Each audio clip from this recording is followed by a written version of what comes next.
On May 11, 1996, ValueJet, Flight 592, crashed into the Florida Everglades shortly after takeoff, killing all 109 people on board.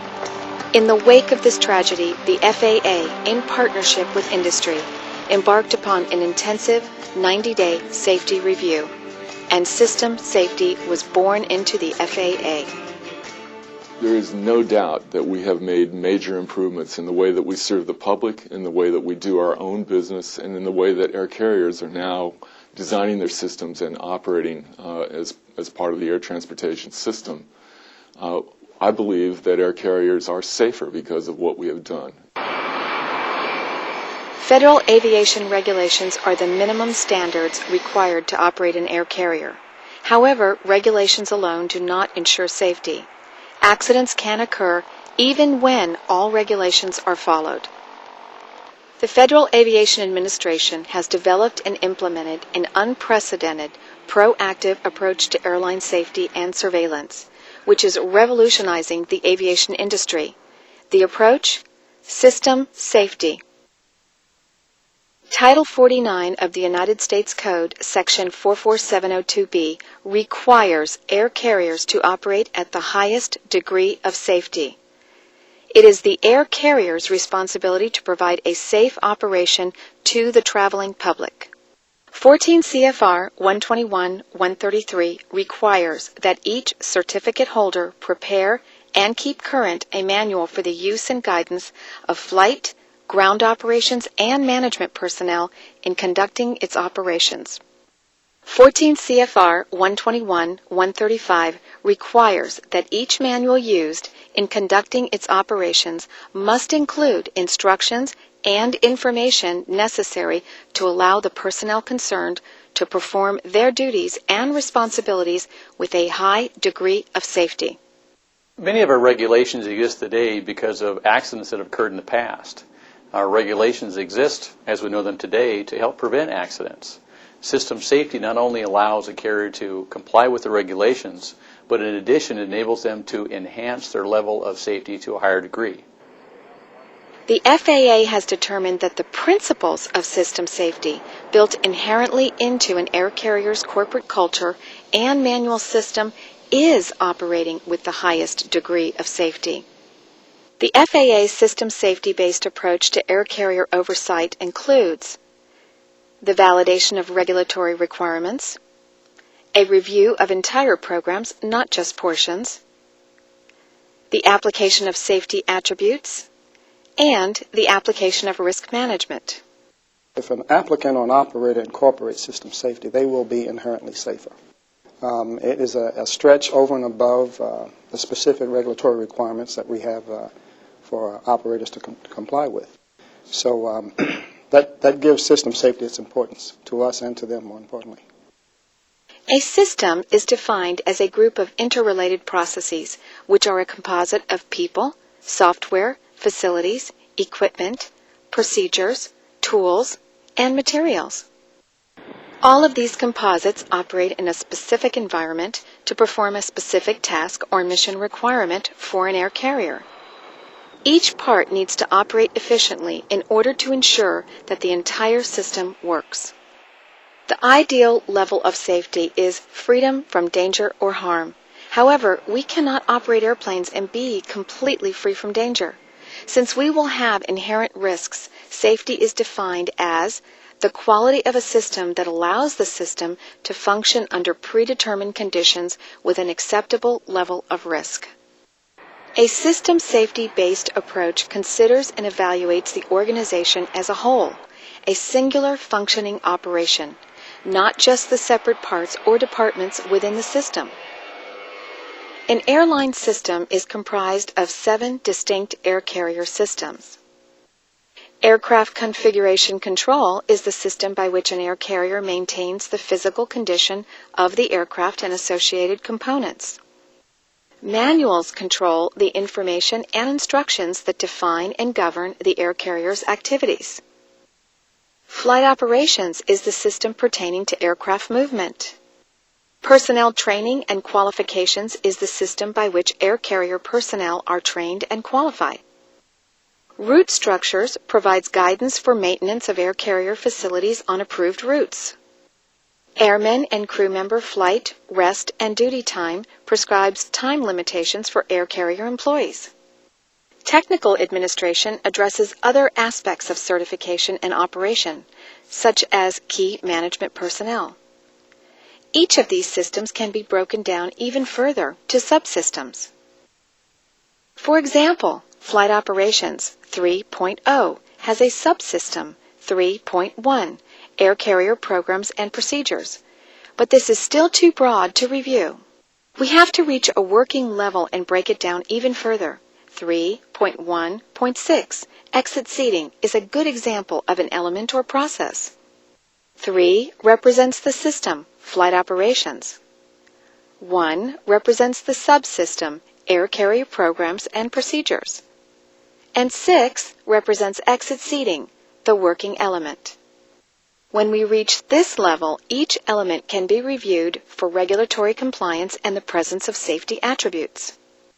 The FAA has identified 96 safety critical elements or processes within an air carrier system. The FAA has developed over 100 data collection tools, or DCTs, which help inspectors assess the quality of these elements or processes within an air carrier system. These tools assess both Part 121 and 119 regulatory requirements and inclusion of safety attributes in air carriers programs. There are 6 safety attributes in each of these tools. It's important to remember that in addition to the specific regulatory requirements covered in the DCTs, the applicant or air carrier is also responsible for the applicable parts of other regulatory requirements. For example, Part 91, 65, 39, 43, 25, 21, 172, 173, 1500, and 382 are some of the regulations which may apply to an airline's operation. The pertaining regulations in each of these parts must also be incorporated into their system. In this chart, each system, subsystem, and element is clearly identified. System safety is the application of special technical and managerial skills used to identify, analyze, assess, and control hazards and risks, and facilitate cultural changes within an organization. System safety views the entire system as an integrated whole. The focus is no longer on one department or subsystem within an organization. Today, it's all about the big picture. Do the departments interface and communicate with each other? Do they have technical expertise and a culture of safety among their people within the system? In the past, we did it by specialty. Operations looked at their part, maintenance looked at their part, cabin safety, dispatch, and so on. Now we look at the entire system. Using interfaces, we try to bring all of these areas together. The organizational culture represents shared safety values and beliefs. A good safety culture always starts, then flows from the top. It's an attitude and philosophy which must be incorporated into the entire organization. Top to bottom personal attitude towards safety. Top management appreciates and requests independent safety assessments. No management pressure to compromise. no fear of retribution, and freedom to raise and debate issues. An effective safety culture is a commitment to safety, a shared perception, and good, open communication. From the top down, if all the key management personnel were to adopt this, from the chief executive officer and so on, down to the mechanic level, down to the ramp personnel who move the aircraft around, that system safety will carry through that whole organization. There are 3 fundamental system safety principles to keep in mind. Safety cannot be inspected into a system. Safety must be designed into a system. And hazard and associated risk identification, risk analysis, assessment, and management are critical aspects of system safety. System safety is a job accomplished from the inside out. The FAA cannot inspect safety into your system. You, as an operator, must introduce it to your procedures and people. Every aspect of your organization must include a system safety approach. The executive, company management, the employees, the FAA inspectors themselves will get together and take a proactive approach towards system safety. It's a philosophy that has to be constantly scrutinized. It's a philosophy that has to be constantly energized and looked after each and every single day. Let's take a brief look at hazard identification and its associated risk, analysis, assessment, and management. First, we need to define hazards and risks. A hazard exists in the present. It is a condition, event, or circumstance that could lead or contribute to an unplanned or undesired event. Risk exists in the future. It is the expression of the impact of an undesired event in terms of event severity and event likelihood. In other words, how likely is it that the undesired event is going to occur? And how bad is it going to hurt if it does?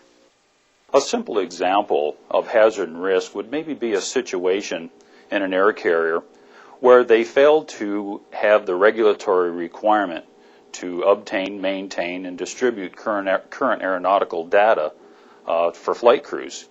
The hazard would be a situation where, following surveillance and the reading of the manual system, the procedures were not there. It was not known whether the crews or not did in fact receive the current charts. The failure to receive those charts may very well result in an accident.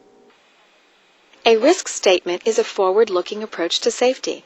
It's a way of looking down the road at what could happen if a problem or condition is not addressed. Problems don't simply disappear.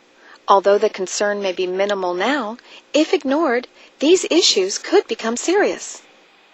Here is an example of an FAA risk statement.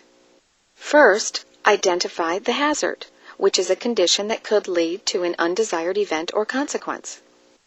For example, flight crew personnel do not consistently acknowledge maintenance discrepancies.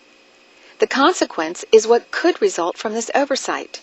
Flights could depart with passengers on board where aircraft discrepancies were not corrected or recorded in the logbook. Next, we have to analyze the condition to determine the severity of the potential consequence and what is the likelihood of the consequence actually occurring. Once we make these determinations, we can assess the overall level of risk. The FAA uses a risk assessment matrix to determine the overall level of risk. For example, in this situation, it will probably occur often, and the severity will be medium, which means there could be possible FAR violations, breakdown of an air carrier system, or potential for moderate damage to an aircraft. Our next step is the management of the risk. There are several different actions the FAA team could take to ensure that the applicant or certificate holder controls or eliminates hazards and mitigates the risk. It is important to remember that the risk is the air carriers, and they have the responsibility to take action to address the risk. Once a concern is addressed, no matter how insignificant, the action taken is a proactive approach to safety. If we discover that flight crews are not writing up aircraft discrepancies in the aircraft logbook, an action that we could take is looking at the manual system of the air carrier, making sure that they have a policy and procedures in place to guide the flight crew in how to address discrepancies of the aircraft and how to record the discrepancies in the logbook. If we find that the manual system is deficient in this regard, in that they don't have a policy and procedure in place, we would go to the carrier, identify this with them, and require that they do put a policy and procedure in place. The FAA uses risk worksheets throughout the certification process to identify hazards and ensure the applicant eliminates or controls them and mitigates the risk. Once an applicant becomes an air carrier, the principal inspectors will use these same tools to develop work surveillance programs. Risk statements are our primary source of information when we're designing a surveillance plan for a carrier. If we have not identified many risks in, say, the training section, but we have identified several in the de-icing area, obviously then we would be able to design the surveillance plan around that and focus more surveillance on the de-icing area. Risk obviously can't be entirely eliminated, but the FAA system safety-based approach to air carrier oversight provides tools to recognize hazards and effectively manage and mitigate risks. Always take a proactive approach to safety before a serious situation arises. The FAA encourages each carrier to establish its own internal risk management process. The FAA uses risk management processes to help in its oversight role. However, we all need to realize that the air carrier must take action to mitigate risk to an acceptable level. The goal of safety is to transform risks that are inherent in every human activity to lower, more acceptable levels. This is risk management. An air carrier must establish programs that ensure regulatory compliance and includes safety attributes. This may be accomplished using a variety of available tools. Not just the regulations themselves, but FAA guidance materials such as advisory circulars, handbook bulletins, and orders. We've also developed specific tools for use in the certification process, and there are numerous websites offering the most current information and guidance. In establishing programs, it is important to establish a point of contact within your organization for each element. Someone who has the authority to change or revise that program, and who has the responsibility for the quality of that program. There are 6 safety attributes incorporated into each of the 96 elements. These attributes take a who, what, where, when, and how approach. The authority attribute is the organization or person who has the power to establish and modify the course of action over a process. This is usually the individual who wrote or developed the process and who can make changes to the program. The second attribute, responsibility, is the organization or person who owns the process and is answerable for the quality of the process. This individual has the overall responsibility for a particular process, but may not actually have developed or written it. Authority can be delegated, where responsibility cannot. The intent of this second attribute is to identify the highest level individual responsible for the quality of the process. In any organization, there is rarely only one individual in charge.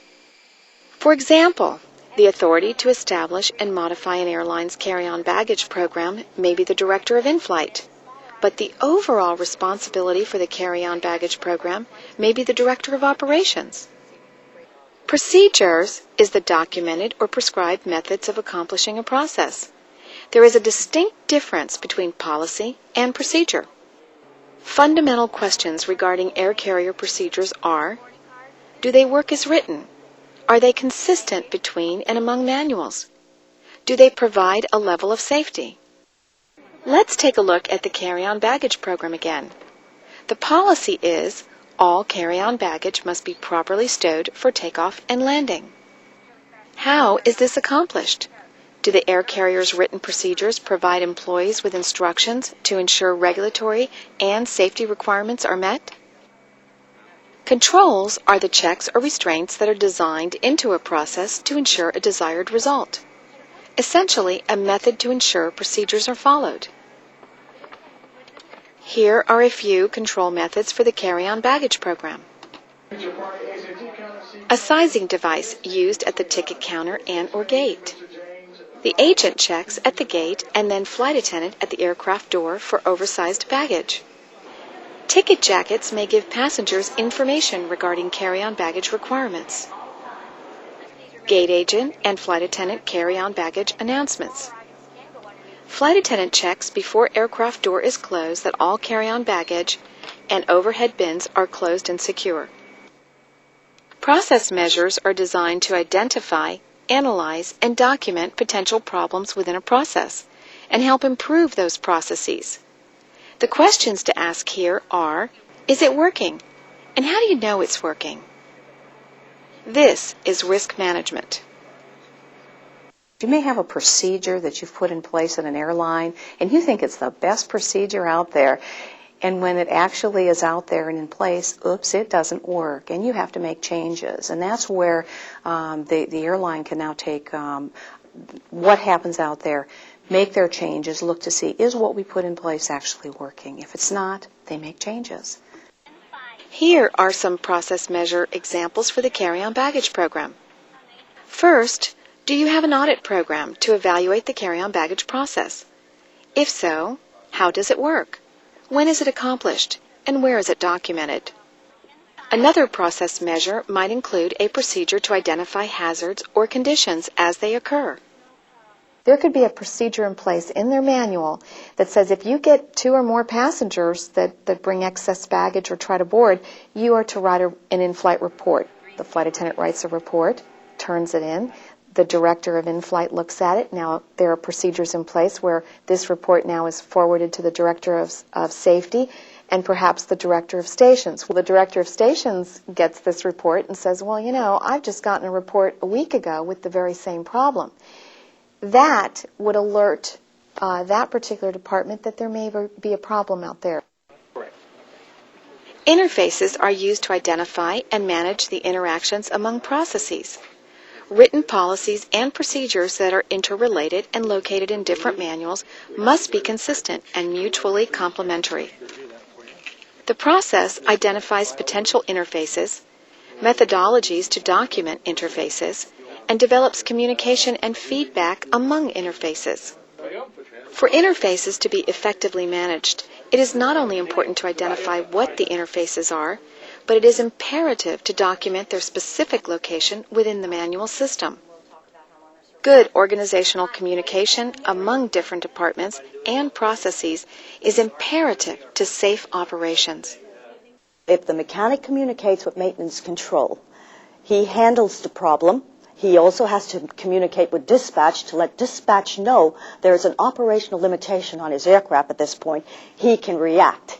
So it demonstrates how if the two groups do not communicate with each other, how a breakdown can occur. And when we talk system safety, we are now looking at the entire operation of that system. The FAA's data collection tools can be used by the inspector, applicant, and/or air carrier in evaluating their systems. The FAA inspector uses them to evaluate a new applicant and to conduct continued surveillance on an existing operator. Or they can be used by industry to develop and ensure that their manual system and procedures meet the regulatory requirements and include safety attributes. A Safety Attribute Inspection Tool, or SAI, is used by the inspector to evaluate a manual system.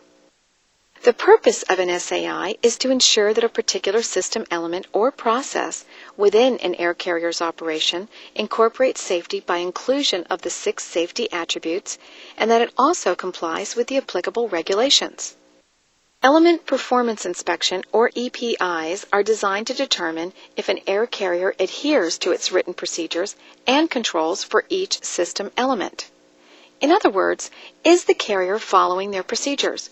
And are those procedures accomplishing the desired result, as well as regulatory compliance and safety?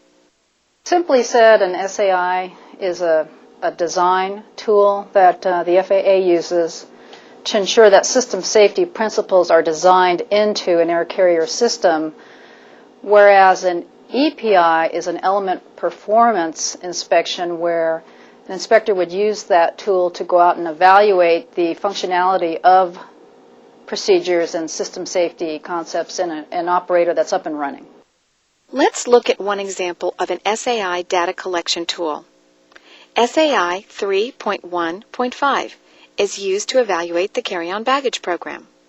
The specific regulatory requirements, guidance materials, and safety attributes are all identified in this SAI. Each of the SAI data collection tools contain references to all the regulatory requirements and guidance for that element or process. Although the regulations may vary, safety attribute requirements are consistent for each SAI. The safety assessment process is used to ensure, demonstrate, verify, and document that an air carrier's programs and processes integrate safety and regulatory compliance into their system. System safety-based certification and surveillance programs help the FAA be proactive rather than reactive by identifying hazards and their associated risks before they become serious problems and ensuring that the air carrier manages its own risks. It also increases the inherent level of organizational safety and ultimately reduces the probability of an accident, incident, or violation. Again, the FAA's system safety-based approach to air carrier oversight includes the validation of regulatory requirements, a review of entire programs, not just portions, the application of safety attributes, and the application of risk management. System safety is good business, a philosophy that translates into profit for the carrier and its shareholders. There is a cost to safety. There always will be a cost to safety, and I think it's an aspect of management to keep a keen eye on the expense from that standpoint, and to make sure that it is an investment that is worth taking. Air carriers are in business to make a profit, and that's a necessary part of any business. But safety is so important that that any degradation in safety, either in the beginning or later, will show up on the profit sheet. So this is both good safety sense and good business sense. And again, it's an opportunity to get it right from the beginning.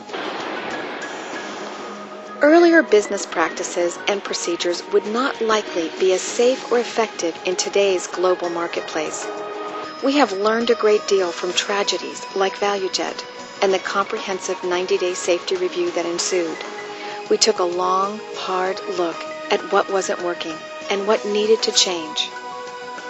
We're looking at maintenance, we're looking at load planning, we're looking at gate agents, we're looking at every single task from the highest element to the lowest element. Whether it's a new operator or an existing operator updating their fleets or adding new aircraft, we encourage them to use the system safety process. There are over 2,000 regulations that an air carrier must meet in order to be certificated by us. So that certificate means a lot when we issue it. I mean, it has high value because of the process that the carrier has undergone to attain our approval, in essence. And it's our stamp of approval that is the public's assurance that the air carrier is safe. The FAA, in partnership with industry, has developed a safer, more effective way to do business. One that minimizes risk, ensures regulatory compliance, and standardizes our industry.